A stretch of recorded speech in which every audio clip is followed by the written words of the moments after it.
వందే గురుపదద్వంద్వం అవాంగ్మానసగోచరం రక్తశుక్లప్రభామిశ్రం అతర్క్యం త్రైపురం మహా బ్రహ్మాస్త్రకుండికాస్తాం శుద్ధజ్యోతిస్వరూపిణీం సర్వతత్వమయీం వందే గాయత్రీం వేదమాతరం. నమస్తే భువనేశాని నమస్తే ప్రణవాత్మికే సర్వ వేదాంత సంసిద్ధే హ్రీంకారమూర్తయే అగ్రబిందు పరికల్పితాననాం మధ్యబిందు యుగళస్తనద్వయం పార్శ్వబిందు రచనా గుణస్పదాం నవమితే పరశివే పరాం కళాం కామేశ్వరీం పరాం మీరేకాదిహాది స్వరూపిణీం మాతృకావర్ణ లిప్తాంగీం మహాశ్రీచక్రమజ్జగాం మహాత్రిపుర సుందరీం ఓం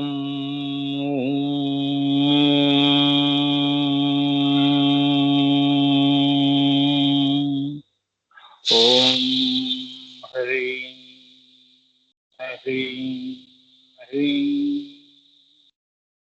గురుకృప మాతృకృప. లలిత సహస్రనామ అంతర్గత రహస్యాలు. 24వ నామం ఏంటి? నవవిద్రుమ బింబాశ్రీ నెక్కారి రదనచ్చద. అమ్మవారు రదనచ్చద. నవవిద్రుమ బింబాశ్రీ నెక్కారి రదనచ్చద అంటే ఏంటో తెలుసుకుందాం. ఆఖరిది అంటే ఆ నామంలో ఆఖరి గుప్తనామం. రదనచ్చద అంటే అమ్మవారి 2 అధరములు నాదము యొక్క స్పంద రూపమునకు గుర్తులు. అంతేకాక ఆ పెదవులకి వెనక ఉన్న వదనంలో జిహ్వలు 32 మాత్రమే కాదు, 48 మాతృకావర్ణములు ఆమె దంత పంక్తులని పెద్దలు చెప్తారు. మనకు కూడా అంతే కదా. 16 పళ్ళు రాలుతాయి అంటాం కదా, కింద పైన. అమ్మవారికి ఆమె మాతృకావర్ణ లిప్తాంగీం మహాశ్రీ చక్ర మధ్యగాం. ఏమ్మా, అదేగా నేను రోజు గ్రూప్ చేస్తుంటాను. సో ఆ తల్లికి పంచాశత్ పీఠ రూపిణి అంటే ఏంటంటే అమ్మవారి 2 అధరములు నాదము యొక్క స్పంద రూపమునకు అంటే 32 అక్షరాలే కాదురా వెధవా. ఇప్పుడు మనం ఉన్నాం 32, ఇష్టం వచ్చినట్టు మాట్లాడతాం. 32 పళ్ళే ఎక్కువ మనకి. అమ్మవారికి 48 పరాశూన్యం వరకు కూడా అవి గుర్తులు. అంతేకాక ఆ పెదవులకి వెనక ఉన్న వదనంలో పెదవులకి 32 ఉన్న వెనక అంటే బిందువు వెనక అని, అది శ్రీ విద్య. వదనంలో జిహ్వ నాసిక దగ్గర వెనక ఉన్న జిహ్వ 48 ఇవి కదమ్మా అమ్మవారివి. ఏది? నవాభరణాలు, కోణములు 45, ఇంకా పైన 3 కలిపారు బిందువు పైనవి. అన్ని కలిపితే 48 మాతృకావర్ణములు ఆమె యొక్క దంత పంక్తులని. అవి దంత పంక్తులు అన్నమాట. అంటే పరాశూన్యం వరకు ఆవిడకి తెలుసని, పరాశూన్యం కూడా నేనే అని. అది అమ్మవారి గొప్పతనం. మాతృకావర్ణము అంటే అది 50 పీఠ రూపిణి అని అన్నారు అమ్మవారిని. మనం ఏమిటి 32 వెనక ఉన్న మన మనసులో ఏవైతే ఉంటాయో ఇవన్నీ కూడా 32లోనే మనం, అదే తత్వములు. ఆ తత్వములతోనే బతుకు ఉంటాం. అమ్మవారికి ఇంకా పైన జిహ్వాగ్రము అంటే బిందువు వెనక అని పరాశూన్యం దాకా తీసుకున్నారు. అందుకే 48 అయినాయి అమ్మవారికి. అంటే ఆవిడ సంకల్పం చేసినప్పటి నుంచి, అంటే ఆద్య చైతన్యము పరాశూన్యంలో చైతన్యంగా వచ్చినప్పటి నుంచి. తర్వాత ఉల్లలిత అవుతుంది, అది వేరే విషయం. అది అందుకే అమ్మవారిని 48 మాతృకావర్ణములు ఆమె దంత పంక్తులు.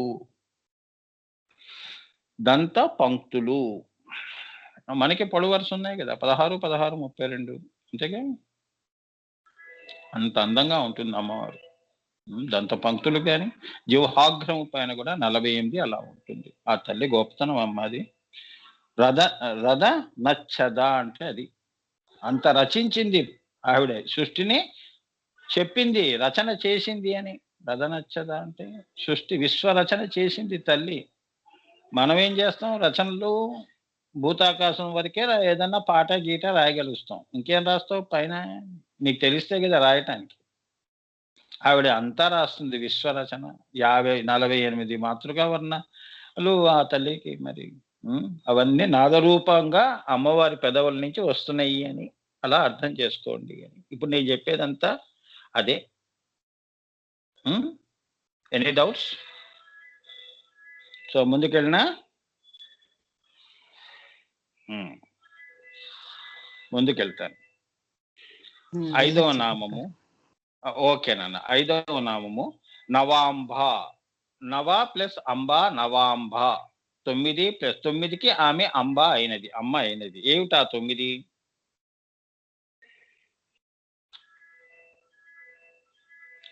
ఈ సృష్టి చెయ్యాలి అంటే ధాతువులు చాలా ఇంపార్టెంట్ నాన్న. అందుకే వివేక చూడమనిలో నేను అది కూడా మీకు చెప్తాను నాన్న. చాలా గొప్పగా మీరు నేను కాదమ్మా, ఇది నా గొప్పతనం కాదు, మన గురు పరంపర మహోతార్ బాబాజీ యొక్క గురు పరంపర యొక్క గొప్పతనం. వారి అనుగ్రహం ఉంది కాబట్టి నేను పలకగలుస్తున్నాను. గురువుల అనుగ్రహం ఉండాలమ్మా. అదంతా మీకు ఇస్తాను. ఇప్పటిదాకా నా క్లాస్లో మన పరంపరలో ఎవరు శ్రద్ధగా వచ్చి కూర్చుని వింటున్నారో వీళ్ళందరూ కూడా they have been blessed souls. ఇది నాకు గురు పరంపర చెప్పమని, మీకు చెప్పమని ఇది మీకు విన్నవించుకుంటున్నాను. So you are a blessed soul. అంటే మీరందరూ గురువుల దృష్టిలో, అమ్మవారి దృష్టిలో ఉన్నారు అని ఒక రకమైన నీకు తెలియని అదృశ్యమైన ఒక వాగ్దానము. చాలా సో జాగ్రత్తగా ఉండండి. మరి అందరం జాగ్రత్తగా ఉండాలి అమ్మా.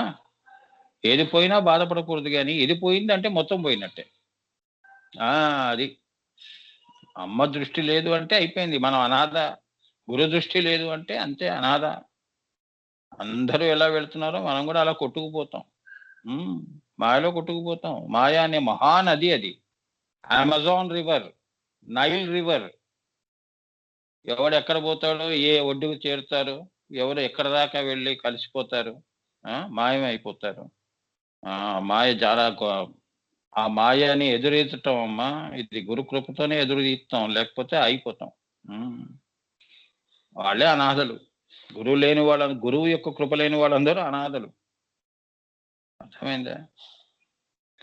పిల్లలు, ఈ సంసారాలు, ఈ మనుషులు, మిత్రులు, శ్రేయోభిలాషులు వీళ్ళందరూ మనం బతుకున్నంత వరకు వీళ్ళు మన అంటాం. పోయిన తర్వాత వీళ్ళందరూ ఎక్కడ పోతారమ్మా? నిన్ను మర్చిపోతారు. సంవత్సరం తర్వాత చూడండి వాడి ఇంటికి వెళ్ళి, తర్వాత పూర్తిగా కూడా మర్చిపోతారు. అవునా? నువ్వు ఎప్పుడు పోయావో తెలియదు, నువ్వు ఎప్పుడు పుట్టావో తెలియదు. బతుకున్నప్పుడు మటుకు పుట్టినరోజు శుభాకాంక్షలు చాలా వస్తాయి. అవునా? పోయిన రోజు కూడా అంతే, ఎవడో గుర్తుంచుకోరు. వాడు బతుకున్నప్పుడు పుట్టినరోజులు వాడికి అన్నీ తీసుకెళ్ళి బొకేలు అన్నీ ఇస్తారు, హ్యాపీ బర్త్డే అని. చచ్చిన తర్వాత వాడి సమాధి దగ్గరికి వెళ్ళి ఒక పుష్ప గుచ్చం కూడా పెట్టరు. ఏందమ్మా మాట్లాడేది? పిచ్చి మాటలు. శ్మశాన వైరాగ్యం అంటే ఇదే. ఇదంతా ఒక ప్రస్థానం. అందుకే బాధపడకూడదు. నాది అనుకుంటేనే బాధ అవుతుంది. నాది కాదు, నేను నిమిత్త మాత్రురాలని అని అనుకుంటే నువ్వు ఎప్పుడు సంతోషంగా ఉంటావు. Ever smiling. అందుకే ఎప్పుడు నవ్వుతూ ఉండండి అమ్మా అంటా నేను. నవ్వండి అంతే. అమ్మవారి వదనం ఎలా ఉంటుంది? ఎప్పుడు నవ్వుతూ ఉంటుంది. అవునా? నువ్వు అంటావు, అమ్మవారు నన్ను కోపంగా చూస్తున్నట్టు అనిపించింది గురువు గారు. ఎందుకు? ఆవిడకి ఎందుకు కోపం? నీ భావం అలా ఉంది కాబట్టి అలా ఆవిడకి అనిపించింది. అవునా? అంతేగాని ఆవిడకి ఎందుకు కోపం? అన్నిటికీ అతీతమైన అమ్మవారైతే ఆవిడకి ఎందుకు నీ భావాల్లో కిందకి దింపటం? అది నవాంబ అంటే ఏంటి? 9గా సృష్టిని కన్నటువంటి తల్లి అంటే సప్త ధాతువులకి పైన ఏమున్నాయి? 7 ధాతువులకి పైన ఏమున్నాయి? ఓజస్సు, బ్రాజస్సు కలిపితే 9 ధాతువులు అవుతాయి. ఓజస్సు, బ్రాజస్సు 8. ఈ యొక్క 7 ధాతువులు కలిపితే ఏమైనాయి? ఈ ధాతుమయ సృష్టిది. ఈ ధాతువులు లేకపోతే సృష్టి లేవు. రక్త, మజ్జ, మేధ ఇవన్నీ ఉండాలి కదమ్మా. ధాతువులు అంటే ఏమిటి? అసలు మొత్తం 9 ఉన్నాయి కదా. ఈ 9 ఓజస్సు, బ్రాజస్సు, సూర్యుడి పైన ఓజస్సు, ఆయన సూర్యుడి నుంచి వచ్చేది ఓజస్సు, ఆ సూర్యుడిని వెలిగించేది బ్రాజస్సు. అంటే ఏది మన బిందువు సూర్యుడిని వెలిగిస్తుంది, అక్కడ ముద్ద కట్టింది. అక్కడి నుంచి మళ్ళీ 7 ధాతువులు, రక్త, మధ్య, మేధ ఇవన్నీ ఉన్నాయి కదా. ఈ ధాతువుల మయంతోనే నీ శరీరం వచ్చింది అని.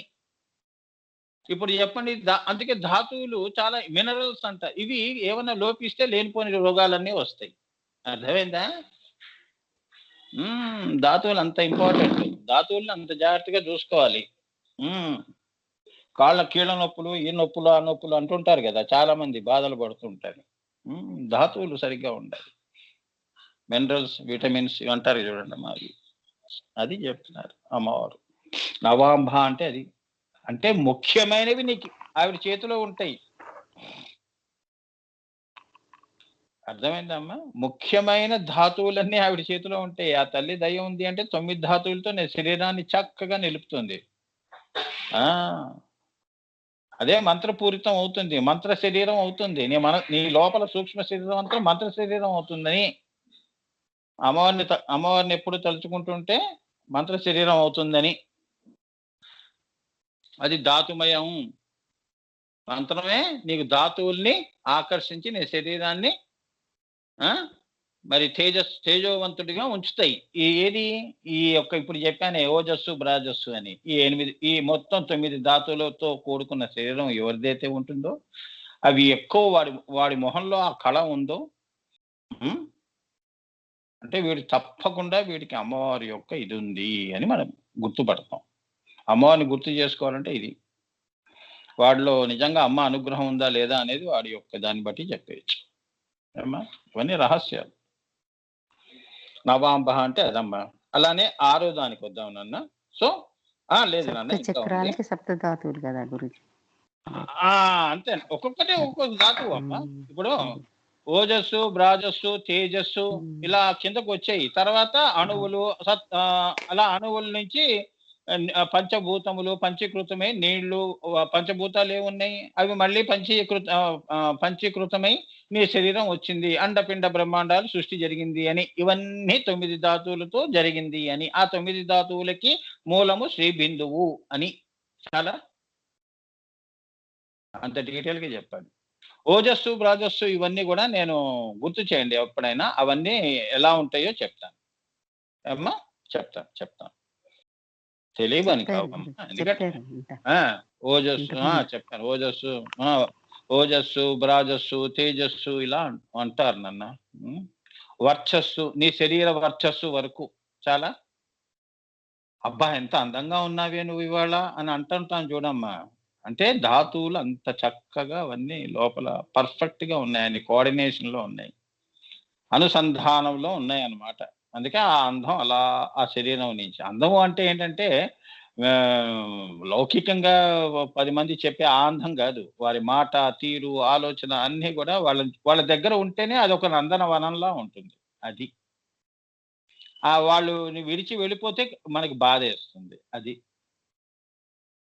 రేపు తప్పకుండా కలుస్తారు కదా అని 10 సార్లు వాళ్ళ దగ్గర మనం చెప్పి వెళ్తాం. అదనమాట. శ్రీకృష్ణుడు కూడా అదే పరిస్థితి. వాళ్ళు విడవలేక వెళ్ళారు వాళ్ళ సంసారాలు చేసుకోవడానికి గోపికలు. అది మరి ఆయన సప్తధాతుమయం, ఆయన అన్నిటికీ ఆయన అమ్మవారి స్వరూపం కదమ్మా. అవునా? అది అలా ఆలోచన చేయాలి నాన్న. చేస్తే పవిత్రంగా నువ్వు ఎప్పుడూ కూడా అమ్మ యొక్క తలంపుల్లోనే, ఆ తలంపుల్లోనే బతకండి. అంతేగాని జీవ తలంపులు ఎందుకమ్మా? వాడి గురించి వీడి గురించి పనికిరాలేదు. అవునా? నెత్తి మీద 10 పైసలు పెట్టిన అమ్ముడు పోని ఎదవల గురించి మనకి ఎందుకమ్మా ఆలోచనలు? ఎందుకు వాడి గురించి అంత ఆలోచన? ఓడి కర్మకు ఓడి బాధ్యులు. తల్లి బిడ్డల్ని కంటుంది. అవునా? విధిని కనదుగా, వాడి తలరాతను కంటుందా? నా కొడుకు ఇలా ఉండాలని కనే శక్తి ఉందా? ఏదో పడేసింది భూమి మీద. వాడి విధి వ్రాత ఎలా ఉంటే అలానే పోతాడు వాడు. పైన మనం ఎంతన్నా చెప్తాం, మరి వినని వాడికి ఏం చేస్తాం? వినేవాడికి చెప్తాం కానీ వినని వాడికి ఏం చెప్తాం? బుద్ధి కర్మానుసారేనా? వాడికే ఇంకా మరి మనం చెప్పక ఎవరు చెప్పకపోతే ఎలా స్వామి అంటే ప్రకృతే చెప్తుంది. కొందరు చూడండి 60 ఏళ్ళకి మరి ఏది బుద్ధిమంతులు అవుతారు. అంతవరకు ఎదవ పనులు చేస్తూనే ఉంటారు. 60 పోయేటప్పటి వరకు కూడా దేవుడి గురించి తెలుసు. చివరికి మారుతాడు వాడు. అంటే వాడికి అంత టైం పట్టింది వాడిలో మార్పు రావాలి అంటే. నువ్వు ఒక్క రోజులో మార్పు రావాలంటే ఎలా వస్తుంది పిల్లల్లో? నువ్వు చేయవలసిన ధర్మం నువ్వు చెయ్యి. వాడిలో ఏదన్నా నువ్వు చెప్పిన దాంట్లో ఒకటో, రెండో వాడి బుర్రలో నాటుకున్నాయంటే అదే వృక్షమై కనీసం తొందరగా అన్నా వాడు తెలుసుకుంటాడు. అది. అందుకే కొద్దిగా హితోపదేశం చేస్తాం. మంచిగా ఉండు నాయన, ఇలా ఉండు, అలా ఉండు అని చెప్తాం. అంతేగాని బలవంతంగా నువ్వేమీ చెయ్యలేవు అని. అంతేగా? ఇప్పుడు ఈ లలితా సహస్రనామం ఇవన్నీ కూడా ఏమిటి? ఈ జన్మకి మీకు పనికి రాకపోవచ్చు. ఏమ్మా? ఇవన్నీ కూడా మీ యొక్క ఆత్మలో నిక్షిప్తమై ఉంటాయి. అదే బీజము. అదే వాసనామయంగా ఈ శరీరాలు వదిలేసిన తర్వాత ఇంకో శరీరాల్లోకి వెళ్ళినప్పుడు మీకు ఇవన్నీ అంకురిస్తాయి. పుట్టంగానే మీకు శ్రీ విద్య ఏదో భగవంతుడిని తెలుసుకోవాలనే ఇది అక్కడి నుంచి మొదలవుతుంది. అది వృక్షం అవుతోందని. అది నీ ఆఖరి జన్మగా నువ్వు అమ్మ దగ్గరికి వెళ్ళిపోతావు. కొందరికి అలా ఉంది రాసిపెట్టి. కొందరికి ఈ జన్మలోనే వెళ్ళిపోతారు అమ్మవారి దగ్గరికి. మరి ఏది చేసుకుంటారో అది మీ యొక్క బుద్ధి కర్మానుసారేనా. నేను ఇంకో 50 జన్మలు అనుభవిస్తాను స్వామి అంటే ఆ మాయలోనే ఉండు. కానీ ఈ లలిత విన్నావు కాబట్టి ఇదే పుణ్యంగా నీకేంటంటే ఉత్తమ జన్మములకి దారి తీస్తోంది. ఆ సంస్కారాలు ఇళ్లల్లో పుడతావు. పుట్టి అక్కడి నుంచి నువ్వు మళ్ళీ పైకి ఎదుగుతావు. ఎదిగి అదే ఆఖరి జీవితం చేసుకుంటావు. అంటే నీకు 5 జన్మలు కావాల్సి వస్తుంది. అది చెప్తున్నారమ్మా. ఇప్పుడు నేను చెప్పింది ఏమీ ఎక్కడా వృధా పోలేదు. మీ ఆత్మలో నిక్షిప్తమై ఉంది శ్రీ విద్య. నాకేం బెంగ లేదు. మీరు వినండి, వినకపోండి. కానీ ఏంటంటే కూర్చున్నారు అంటే తప్పకుండా అది ప్రతి గురువు గారు వేసిన ప్రతి బీజము కూడా తప్పకుండా మొలకెత్తుతుంది. జర్మినేషన్. ఎందుకంటే నేను ప్రాణ ప్రతిష్ఠ చేసి నేను విత్తనాలు వేశాను. ఏమా? మృతాక్షరాలు మీ యొక్క ఆత్మలో పెట్టలేదు. ఈ జన్మకి సరిపోయేవే ఇవ్వలేదు.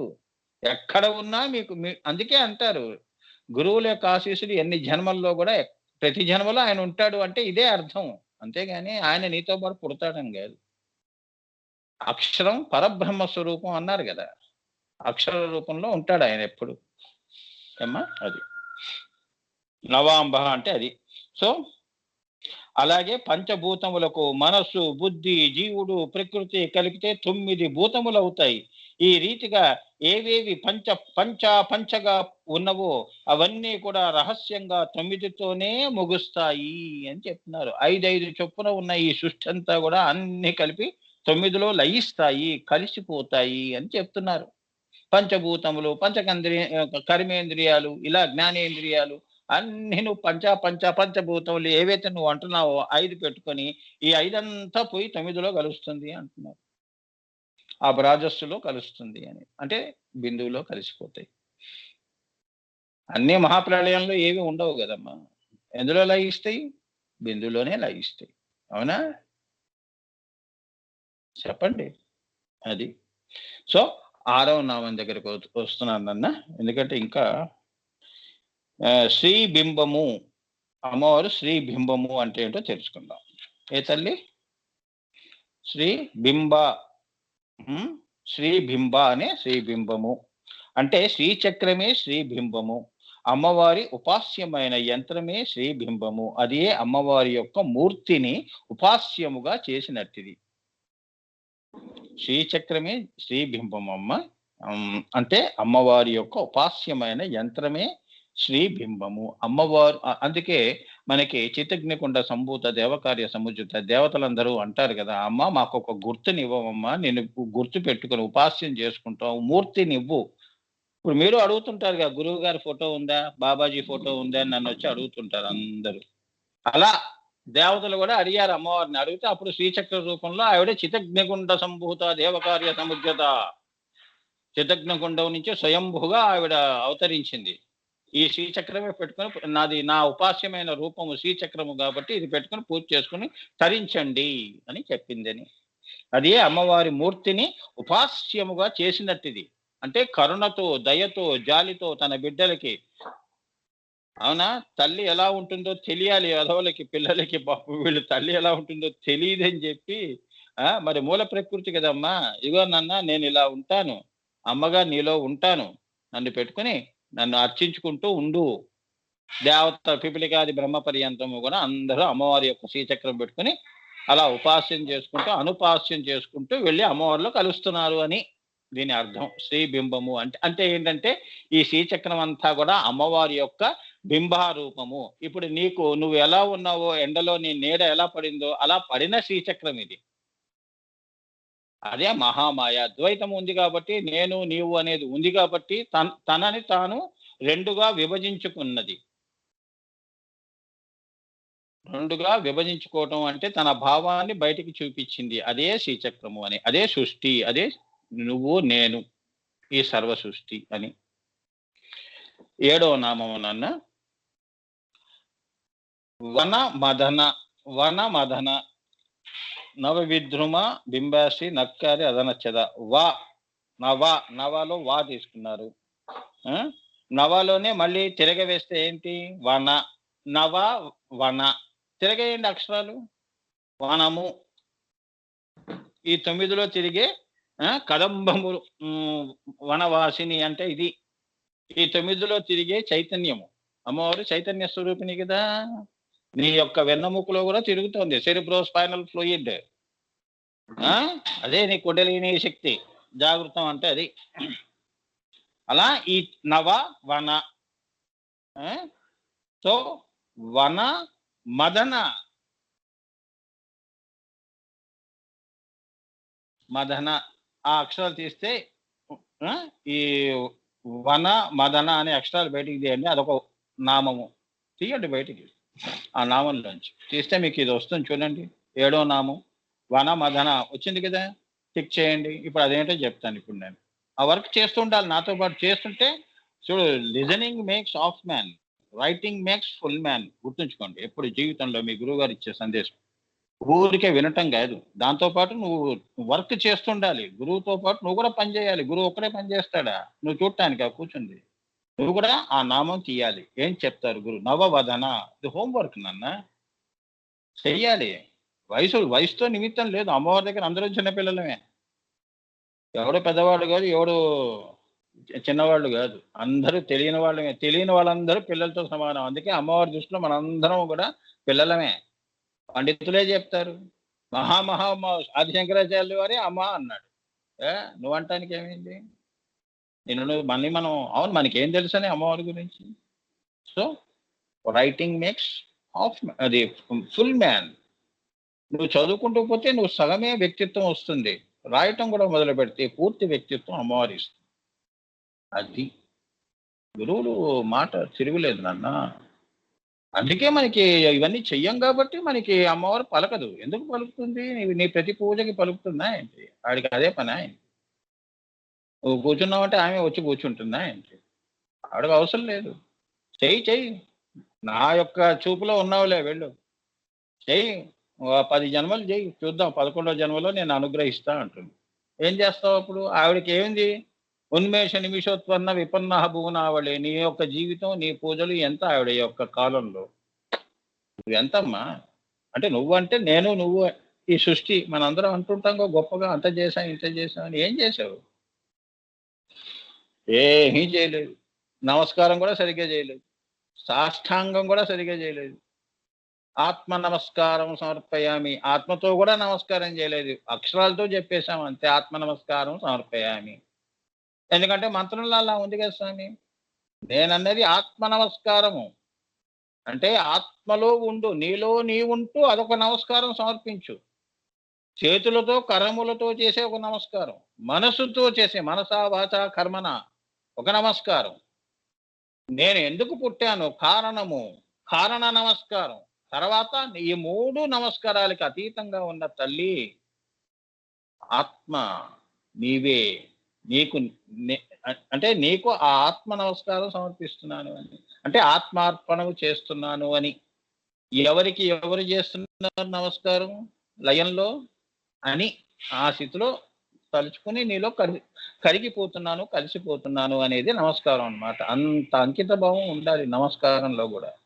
చూసారా ఎంత లోపలికి వెళ్తున్న కొద్దీ అంత ఉంటుంది. చాలా డీప్ గా ఉంటాయి నాన్న. ఇవన్నీ తెలుసుకుని కొద్దిగా మనం ఏంటంటే అభ్యాసం చేసామనుకోండి, మనకు తెలియకుండా మనమే వెళ్ళి ఆత్మ అనే పీట వేసి ఉంటుంది. ఆ పీట మీద వెళ్ళి కూర్చుంటావు నువ్వు. అర్థమైందా? పీట ఉందా? టక్కన నువ్వే వెళ్ళి కూర్చుంటావు ఆత్మలో. నాకెందుకో ఈ పీట మీదే నేను భోజనం చేస్తానండి. నాకు ఇంకా గీబుళ్ళు నాకు పడవు. అవునా? కొందరు చూడండి పెద్దవాళ్ళు టేబుళ్ళ మీద తినటం చేత కాదు పాపం వాళ్ళు. పురాతన పాతకాలం మనుషులు. వాళ్ళు చక్కగా పీట మీద వేసుకొని ఒక అరిటాకులోనే తింటారు. నువ్వు తిన్న కంచంలో తినరు. వాళ్ళు అలా అలా ఆత్మలోనే ఉండేవాళ్ళు వాళ్ళు. నిష్టగా ఉండేవాళ్ళు. కొత్తవి వాళ్ళు తీసుకోరు. నువ్వు బంగారు కంచం పెట్టినా నాకు వద్దంటాడు. అరిటాకుల్లో పెట్టండి అంటాడు. విస్తరాకులో పెట్టండి అంటాడు. అలా అన్నమాట. అది అసలైన పద్ధతి, సాంప్రదాయ పద్ధతి అని. సో ఆత్మ ఇదేంటి సనాతన సాంప్రదాయ ప్రకారంగా నమస్కారం చేయటం అనమాట. మిగతావన్నీ దొంగ నమస్కారాలు అని చెప్పను కానీ మాయా నమస్కారాలు, అవసరం కొద్దీ సంకల్పంతో కూడిన నమస్కారాలు. ఇది నిస్సంకల్పంతో కూడిన నమస్కారం. అది వాట్ ఇట్ ఎంత అందంగా అమ్మవారు పలికిస్తుంది. అది ఇప్పుడు చెప్పురా ఏ నమస్కారం నేను తీసుకోను అంటుంది. 4 నమస్కారాలు ఇచ్చావురా, ఏది నాది ఈ 3 నాకు కనిపించట్లేదు, నీ ఆత్మ నమస్కారం కనిపిస్తుంది. ఈ 3టిని కూడా అలా చెయ్యి. అది ఏమ్మా, ఇది 3 వెళ్ళి 4వ దాంట్లో కలవాలి. అదే ఆత్మ నమస్కారము అంటారు. ఇంకా మళ్ళీ శరీరంతో చేసే కరములతో చేసే నమస్కారం ఉండదు, మనసుతో చేసేది ఉండదు. 3 వెళ్ళి ఆత్మలో కలిసిపోయినప్పుడు అదొక్క నమస్కారం బయటకు వస్తుంది. అది అమ్మవారికి చెయ్యటం ఆత్మ నమస్కారం. యాని కానీ చ పాపాని జన్మాంతర కృతాని చ తాని తాని అని మనం చెప్పుకొని నమస్కారం చేస్తాం. అది వనమదన అంటే సమస్త వనస్పతులకు ఆమె తల్లి, వనదుర్గ అని కూడా భావించవచ్చు. సమస్త ప్రకృతియు ఆమె కాబట్టి భువన వదన, ఆవిడ భువన వదన. అంటే ఏంటంటే ఈ వన అంటే వనములు అన్నప్పుడు ఔషధములు ఏమా, ఈ ఔషధములు వనస్పతులు అన్ని కూడా ఆ తల్లి వనదుర్గ. అందుకే వనదుర్గ అంటే దుర్గ అంటే అమ్మవారి స్వరూపం కాబట్టి, అడవులు అమ్మవారి స్వరూపం కాబట్టి అడవుల్ని పెంచమని, ప్రకృతిని పెంచమని, చెట్టును నాటమని చెప్పటం జరిగింది అమ్మా. అప్పుడు మనకి సమృద్ధిగా లక్ష్మి, ఆ దేశము సుభిక్షంగా ఉంటుంది అని, ఏ కరువు కాటకాలు రాదని. ఇప్పుడు మోడర్న్ టెక్నాలజీ అని చెప్పి అడవులన్నీ నరుక్కుంటూ అంతా అపార్ట్మెంట్లు కట్టేసుకుంటూ పోతున్నాం. ఒకప్పుడు హైదరాబాద్, విజయవాడ వెళ్ళాలి అంటే అంతా అడవులు ఉండేవి. ఇప్పుడు అంతా బిల్డింగ్లు. ఒక్క నిమిషం అటు ఇటు 2 పొలాలు కనిపించగానే వెంటనే మళ్ళీ కాలనీళ్ళు, ఏ ఊరో తెలియదు. అవునా? ఆ తల్లి వనదుర్గ. సో వనములు పెంచండి, వనములని సంరక్షించండి. వనములు అంటే చెట్లుయే కాదు, వన సంపద అంటే జంతుజాలము కూడా. జీవహింస చేయకండి. ఇప్పుడు చూడండి పులులు అంతరించిపోతున్నాయి. రేపొద్దున 3వ తరంలో నీ పిల్లవాడికి ఏం చూపిస్తావు? పులి ఎలా ఉంటుందో అంటే బొమ్మ చూపించారు. ఎన్ని ఉన్నాయి పులులు ఇప్పుడు లెక్క ప్రకారంగా? అవునా? ఎలా అంతరించిపోతున్నాయి.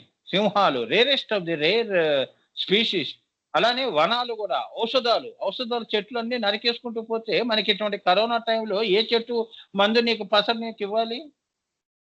కరోనాను తట్టుకునే శక్తి ప్రకృతికి ఉండాలి కదా. ప్రకృతి కూడా అమ్మవారి యొక్క శరీరమే వనదుర్గ. ఆమెను కాపాడుకోవాలంటే ప్రకృతిని మనం కాపాడితే ప్రకృతి మనని కాపాడుతుంది. అవునా? సో ఇటువంటి కరోనా విష పురుగులు ఏమైనా పుట్టినా తనని తాను కాపాడుకునే ఔషధములతో ఆ యొక్క పురుగులని, ఆ జబ్బులని నాశనం చేస్తుంది. అందుకే మనం వనదుర్గ అంటే ఏంటంటే ఈ అమ్మవారు ఎవరైతే, అందుకే మనకి చెట్లు చేమలు ఎందుకు పూజలు పెట్టారు అంటే అది పవిత్ర వృక్షాలని చెప్పి, అలా మన వాళ్ళు పూర్వీకులు అంత ఇగో ఈ కలియుగంలో అవన్నీ జరుగుతాయని చెప్పి వాళ్ళు ముందే ఊహించారు నాన్న. నదులకు కూడా అలానే పేర్లు పెట్టారు. లేకపోతే మలమూత్రాలు చేసేసి నదులన్నీ పాడు చేస్తాం, జీవనదులన్నీ కూడా. ఏది గంగో తెలియదు, ఏది గోదావరో తెలియదు. అన్ని మురికి నీళ్ళలా కనిపిస్తాయి. అవునా? అందుకే దాని చుట్టూ కూడా అక్కడ సంరక్షణ అనేది ఎక్కువ ఉంటుంది. అవునా? వనదుర్గ నాన్న. అందుకే అమ్మవారు సమస్త వనస్పతులకి ఆమె తల్లి వనదుర్గ అని కూడా భావించవచ్చు. సమస్త ప్రకృతి కూడా ఆమెయే కాబట్టి. మరి లక్ష్మీ సంపద అంటే అదే కదమ్మా! ఆరోగ్యమే మహాభాగ్యం అంటున్నావు కదా! ఇప్పుడు లక్షలు పెట్టినా ఇప్పుడు కరోనాలో ప్రాణం పోతుంటే ఏ పనికొస్తుంది చెప్పండి? కాగితాలు డబ్బులు ఏమైనా కాపాడతాయా ప్రాణాన్ని? హ్మ్. ఇదే డబ్బు ప్రకృతిని మీద పెట్టి దాన్ని కాపాడుకుంటుంటే మనకి ఇటువంటివి మళ్ళీ మన పిల్లలకి రావు గదా! భవిష్యత్తులో. హ్మ్. మనం ఒకరికి చెప్పటానికి చాలా ముందుంటాం గానీ, మనకి మనం చెప్పేటప్పుడు మనం తప్పించుకుంటాం. మనకెవడు హితోపదేశం చేయకూడదు. నాకన్నీ తెలుసంటాం. Self teaching we don't like. We teach others. ఇది. అందుకే ధర్మో రక్షిత రక్షితి. నువ్వు ధర్మాన్ని కాపాడితే ధర్మమే నిన్ను కాపాడుతుంది. వృక్షో రక్షతి. వృక్షో రక్షిత రక్షతి. వృక్షాన్ని నాటావు అంటే తప్పకుండా నీకు సంపద, ఆరోగ్యం గాని అంతే కదమ్మా!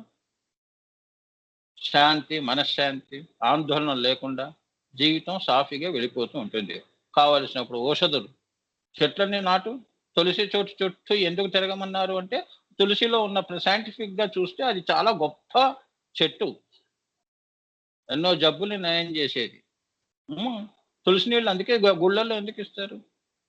అందుకే మీరు దాన్ని కాపాడరు కాబట్టి దాన్ని దేవతా వృక్షంగా చేసి మీరు రోజు పూజ చేయండి అని చెప్పి మన పూర్వీకులు ఏం చేశారు? ఈ నిష్టలు పెట్టారు. అది. కాళ్ళకి పసుపు ఎందుకు రాసుకోమన్నారు? మొహానికి పసుపు ఎందుకు రాసుకోమన్నారు? తలంట్లు పోసుకునేటప్పుడు. అవునా? ఇప్పుడేంటి అన్ని క్రీములొస్తున్నాయి, షాంపూలొస్తున్నాయి. కుంకుడుకాయలు కొట్టుకొని చక్కగా పులుసు తీసుకొని చక్కగా వేసుకోండి. ఎంత చక్కగా ఫ్రెష్‌గా ఉంటుంది.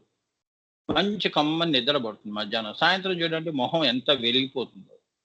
ఇవన్నీ వదిలేసాము నాన్న మనం. ఇప్పుడంతా కూడా ట్యూబులొస్తున్నాయి. ట్యూబులు. షాంపూలు పెట్టుకోవటం.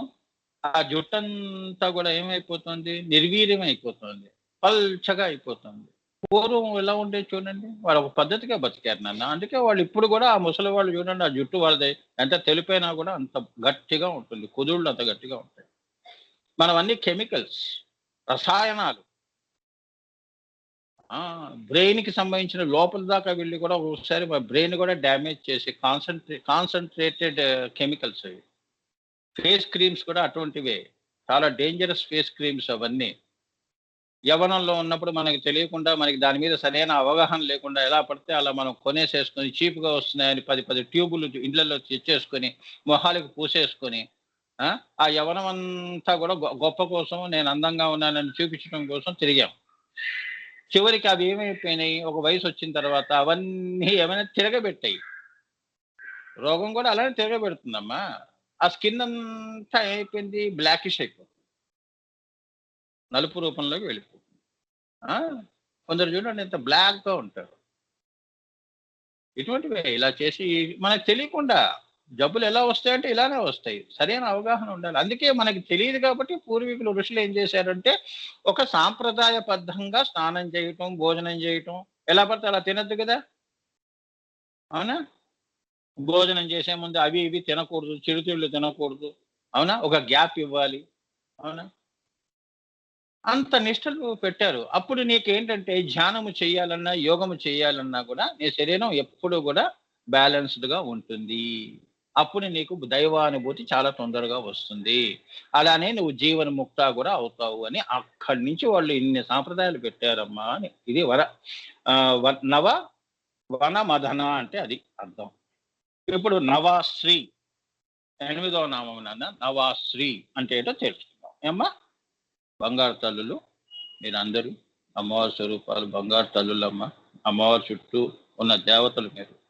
మీ అందరికీ కూడా నేను నా యొక్క 64,00,00,000 యోగిని గణ సేవితలో మీరు కూడా ఉన్నారు కాబట్టి మీ అందరికీ నమస్కారం చేస్తూ నాతో ఇంత సౌభాగ్యాన్ని నా మీద ఇంత కరుణ అమ్మవారు ఆ అంశదేవతలందరూ కూడా నా మీద కరుణతో అమ్మ ఎక్కడైనా తప్పొప్పులు ఉంటే క్షమించమని కూడా నేను చెప్తున్నాను. ఎందుకంటే నాకు తెలిసిన నా అనుభూతి ప్రకారంగా చెప్తున్నాను.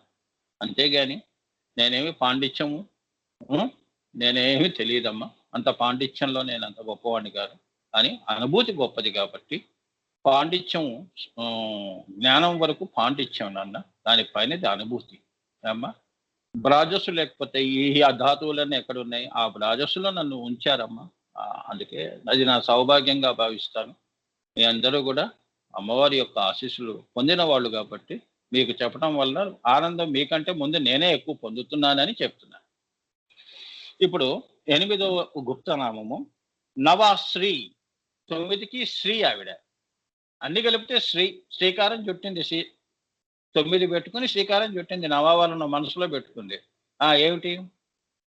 ఇప్పుడు మనం కూడా అంటాం కదా, నా దగ్గర 10 రూపాయలు ఉన్నాయి. ఏంటి? పక్కవాడు 2 చూపిస్తే మనం 10 చూపిస్తాం. అట్లా అన్నమాట. నవాశ్రీ అంటే ఏంటంటే 9కి ఆవిడ శ్రీ. శకారము అంటే శకారము అంటే శుద్ధ సత్వము, రకారము అంటే చిదగ్ని, ఈం అంటే పరానాదం. 3 కలయికి శ్రీ. అదే ఉందిరా నా దగ్గర. అదే లక్ష్మి. అది ఉంటే చాలు. మీకు ఆత్మే ఉందిగా, అది తెలుసుకుంటే మీరే శ్రీ. అనంత మహాశ్రీ. డబ్బు మీ నుంచి పుట్టాలి, మీ దగ్గర లేదని కాదు. మీ నుంచే పుడుతుంది పక్కవాడికి. అర్థమైందా? అంతకంటే గొప్ప నువ్వు. డబ్బును పుట్టించిన దానివి. ఎవరు గొప్ప చెప్పమ్మా? హిమాలయాస్ లో ఉన్న మహాయోగులు గొప్పవాళ్ళ, మనం గొప్పవాళ్ళమా? 4 కాగితాలు పెట్టుకొని జేబులో పెట్టుకొని డబ్బు ఉంది నా దగ్గర అని వెళ్ళి ఆయన దర్శనం చేసుకునేవారు. అటువంటి వాళ్ళని కూడా దూరంగా ఉంచుతారు వాళ్ళు. ఆ డబ్బు సంపాదించాలంటే దానికి 10 చూపిస్తారు. అవునా? వాళ్ళు తలుచుకుంటే ఏదైనా చేస్తారమ్మా. అణిమా సిద్ధి, లగిమా సిద్ధి, గరిమా సిద్ధి. ఈయన చూపించలేదు. విద్యారణ్యుల వారు చూపించలేదు. గుట్టలు గుట్టలు చూపించాడు. అమ్మవారు గుట్టలు గుట్టలు కురిపించింది. అంతకంటే ఎక్కువ ఉందా? చెప్పండి. సో గురువులు తలుచుకుంటే ఏదైనా చేస్తారమ్మా. కానీ సమయం సందర్భాన్ని బట్టి వారి మహత్యాలు ప్రదర్శన చేస్తారు. అంతేగాని ఎలా పడితే అలా చెయ్యరు. శ్రీకృష్ణుడు కూడా సమయం సందర్భం బట్టే ఆయన మహత్యాన్ని చూపించాడు. అందరినీ నరుక్కుంటూ పోలేదు పరశురాముడిలా. ఆ అవతారంలో వాళ్ళందరూ ఆయన చేతిలో చావవలసిన వాళ్ళు కాబట్టి అప్పుడు ఆయన వచ్చాడు. టైం వచ్చిందనే. ఇప్పుడు కూడా మనం కూడా కల్కి భగవానుడు ఎప్పుడు వస్తాడండి బాబు, ఈ బాధల నుంచి మమ్మల్ని తరింపజేస్తాడని. ముందు ఏమిటి? అక్షర రూపంలో వచ్చాడు కల్కి. అదే దశావతారం. దశావతారంలో 11వ అవతారం. ఇగో ఈ కల్కి భగవానుడు ఏమిటి? గురు రూపంలో. అమ్మవారు ముందు ఏమిటి? అదృశ్యంగా గురువుల్ని పంపించింది. అంతేగాని కల్కి భగవాన్ అని చెప్పేసి ఒక 2 వ్యక్తుల్ని, దంపతులను తీసుకుపెట్టి కూర్చోబెట్టి వీళ్ళే కల్కి భగవాన్ ఏంటి, వాడు బొంద, వాడేంటి వాడు కల్కి భగవానుడు, వాడికి ఏం తెలుసని? ఇటువంటి వాళ్ళని ఈ జనం కూడా, ఈ పనికిరాని జనం అంతా కూడా అందుకనే కషాయి వాడినే నమ్ముతుంది. గొర్రెలు కూడా కషాయి వాడినే నమ్ముతాయి. ఇంత విద్య ఇక్కడ పెట్టుకొని వాడిని పట్టుకొని నువ్వు కల్కి భగవాన్ అంటావేంటి? కల్కి అంటే ఏమిటి? కలి అనే యొక్క కాలములో పుట్టిన మాలిన్యాన్ని తొలగించేవాడు. దేంతో తొలగిస్తావు? ఇంట్లో మురికి ఉంది, సర్ఫేస్కి అడుగుతావు. ఇక్కడ మనకి మాయ అనే ఒక మురికి మాలిన్యం ఉంది కాబట్టి గురు బోధ వల్ల అది సర్ఫ్లా పనిచేస్తుంది, క్లీన్ చేసి పడేస్తుంది. ముందు ఆ ప్రయత్నం చేస్తారు. తర్వాత అది కాకపోతే అప్పుడు దిగుతాడు, అవతార పురుషుడు దిగుతాడు. ఇప్పుడు అదే జరుగుతోంది. అందరూ చెప్తున్నారు మంచిగా ఉండాలని చెప్పి. ఇప్పుడిప్పుడే కదా ధర్మం ఇంకా పెరుగుతోంది. అందరూ చూడండి, all become God. Don't say God Fearing. దేవుని చూసి ఫియర్, భయం ఎందుకయ్యా? గాడ్ ఫియరింగ్ పర్సన్ ఏందయ్యా? Non sense. అందరూ కూడా సత్యము తెలుసుకొని అందరూ ఇప్పుడిప్పుడే ఆధ్యాత్మికం అనేది అన్నిటికీ సమస్యలకి పరిష్కారం ఇచ్చేది ఆధ్యాత్మికమే. అదే దివ్య ఔషధము, అదే జీవ సంజీవిని అని తెలుసుకుంటున్నాం కదా. తెలుసుకొని మనం జాగ్రత్తగా మనం ఉంటున్నాం. అది రావాలి సృష్టిలో. అంతేగాని వాడిని తీసుకొచ్చి కుర్చీలో కూర్చోబెట్టి వాడికి బంగారాలను ఉన్న ఆస్తులన్నీ వాడికి రాసి ఇవ్వటం ఏమిటి? Non sense. మరి అలా ఇవ్వాలనుకుంటే ఇటువంటి మహానుభావులకి ఎంత ఇవ్వాలి మనం? వాళ్ళు అడిగారా? వాడు అడిగాడు, వీడు అడగలేదు. ఏమ్మా, నా గురువు ఎలా బతుకుతున్నాడు అనేది కూడా వాళ్ళు పట్టించుకోలేదు. ఎందుకంటే మమ్మల్ని చూసేది మా అమ్మవారు. నీకు ఇచ్చేదైనా నాకు ఇచ్చేదైనా అమ్మవారే ఇవ్వాలి. అవునా? దయ మీద బతికే గురువులందరూ కూడా ఒకరు యాచన చేయనమ్మా. వాడు భక్తిగా ఇస్తే ఓకే, నా ఆశీస్సులు అంటాడు. అది తీసుకెళ్ళి మళ్ళీ 10 మందికే ఇస్తాడు. సాయిబాబా ఏం చేశాడు? నువ్వు పెట్టిన అన్నం 10 మళ్ళీ భక్తులకే ఇచ్చాడు. అటువంటి తత్వంతో ఉన్నవాళ్ళు, వాళ్ళు అసలైన అక్షర పరబ్రహ్మలు, గురువులు వాళ్ళు చెబుతున్నారు. అది పక్కన పడేసి ఈ కలికి భగవాన్ చుట్టూ తిరగటం ఏంటి? ఈ కొత్త కొత్త ఆశ్రమాలు పెట్టుకొని, కొత్త కొత్త పేర్లు పెట్టుకొని అందరూ బయటకొస్తున్నారు. ఆ! పుట్టగొడుగుల్లా. అవునా? అంటే ఇవన్నీ ఎందుకంటే రాబోయే తరాల వాళ్ళకి చెప్తున్నాను. వాడు నిన్ను ఉద్ధరించుటేటమ్మా! ఉద్ధరే ఆత్మ. నీ ఆత్మను నువ్వే ఉద్ధరించుకోవాలి. వాడు నిన్ను ఉద్ధరించేదేంటి? విషయం చెప్తాడు గురువు. సద్గురువు ఏమిటి? నీ ఆత్మ నువ్వే నేను సాధన చెప్తాను, యోగం చెప్తాను. దాన్ని నువ్వు అభ్యాసం చెయ్యి అంటాడు. అంతేగాని నీ నీకోసమే పుట్టాడని చెప్పి ఆ చివరి దాకా ఎక్కడ ఉంటాడు ఆయన? ఆయనకి లక్షల్లో ఉంటారు ఆయనకి. ఆయన వచ్చిన పర్పస్ వేరు. అందులో ఆయనకు ఆంతరంగికంగా కొందరు శిష్యులు ఉంటారు. తనదంతా మళ్ళీ వాళ్ళకిస్తాడు. మా నాన్నగారు మాకెలా ఇచ్చాడో మేము అలా ఒకళ్ళకి అలా ఇది వంశపారంగా పరంపర అంటే ఇదే అన్నమాట ముందుకెళ్ళేది. అలా ముందుకెళ్ళిపోతూ ఉంటుందది. మా తర్వాత ఇంకోళ్ళెవరో వస్తారు. వాళ్ళ తర్వాత ఇంకోళ్ళెవరో వస్తారు. ఇదే గురు పరంపర అంటే.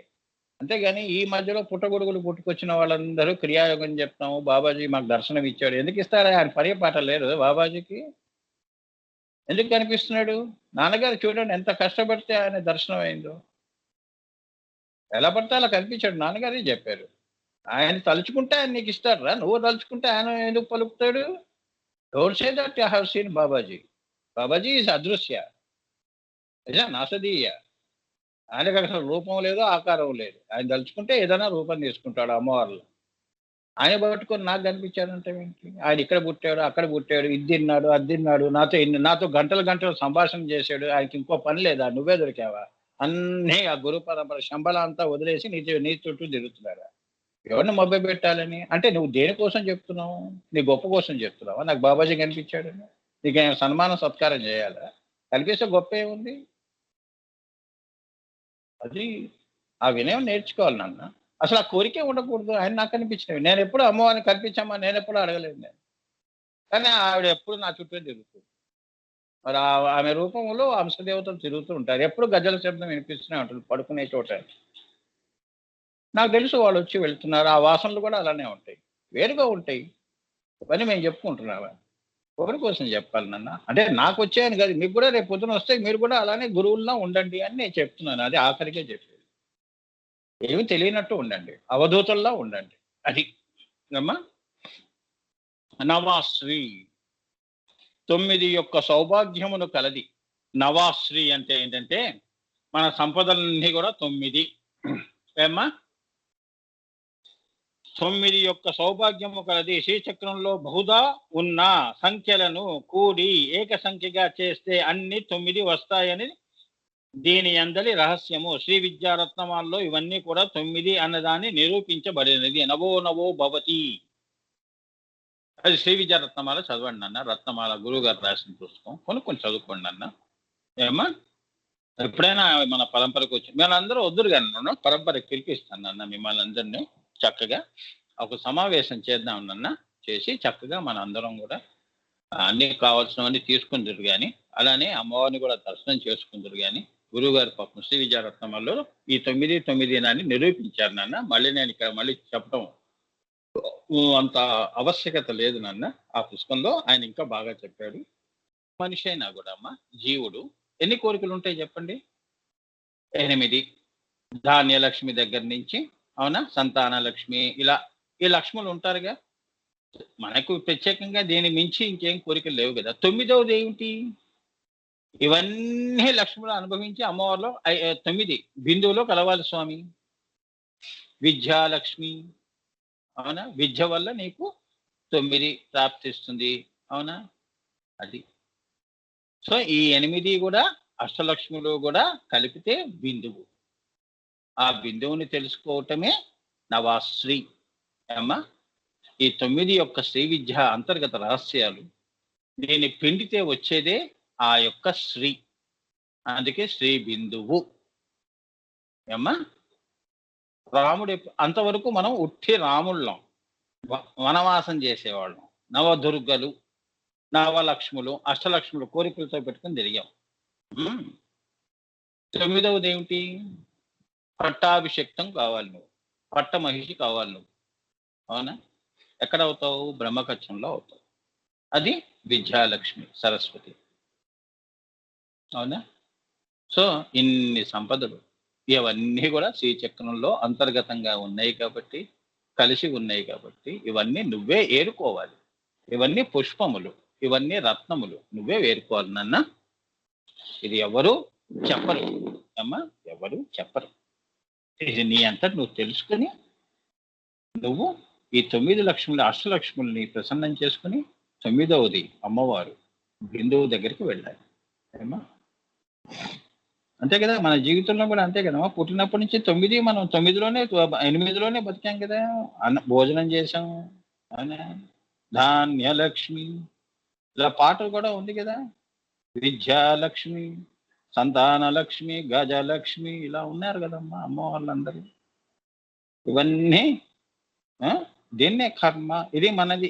ఇది స్వా పెట్టుకోకుండా అన్నీ కూడా అనుభవించి 9 దగ్గరికి రావటం, ఇవన్నీ కూడా మళ్ళీ 9లో కలిసిపోవటం.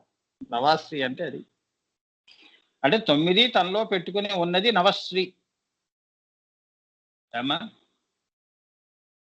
నీ మనసులో అన్ని దాచిపెట్టుకున్నావమ్మా అని మనం అంటుంటాం కదా సరదాగా. ప్రేమ, అభిమానం అన్ని కూడా మనసులో ఎలా పెట్టుకుంటామో అలా ఆమె ఇవన్నీ తనలో పెట్టుకొని ఉన్నది. నవాశ్రీ అంటే అది 9 యొక్క సౌభాగ్యము కలది.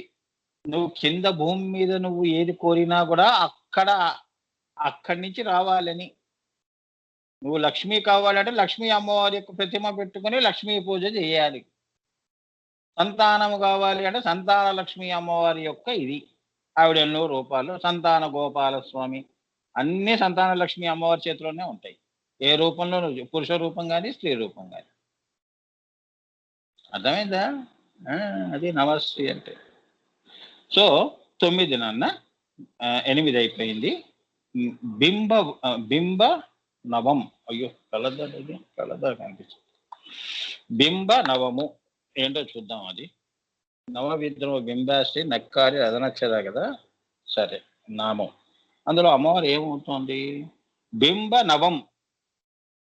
ఈ బింబము, ఈ ప్రతిరూపము, ప్రతిఫలనము 9 అట. ఎందుకైంది? రక్త బిందువు ఒక రకంగా ఈశ్వర సంకల్ప ప్రతిబింబమైనది కాబట్టి అందు నుండి పుట్టిన సృష్టి అంతా కూడా బింబ నవమే అయింది. ఈశ్వరుడి యొక్క సంకల్పం ఏమిటి? రక్త బిందువు అంటే అమ్మవారు. ఆయన సంకల్పం కార్యరూపంలో మారిపోతుంటే అది రక్త బిందువు అవుతుంది.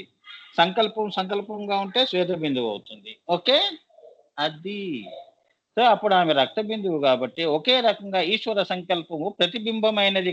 ఆయన సంకల్పాన్ని ప్రతిబింబ రూపంలో శ్రీచక్రం చూపించింది. ఇది మా శ్రీవారు కోరుకుంది. అండపిండ బ్రహ్మాండాలు కాబట్టి అందు నుండి పుట్టిన సృష్టి అంతా కూడా బింబ నవమే. ఈ 9 ఆయన కోరుకుంది.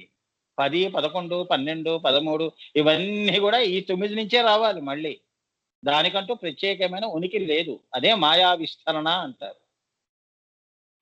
మాయ పెంచుకుంటూ పోతే 10 అవుతుంది, 11 అవుతుంది. నీ ఆలోచనలు కూడా 9 వరకు ఆపు అంటోంది అమ్మవారు.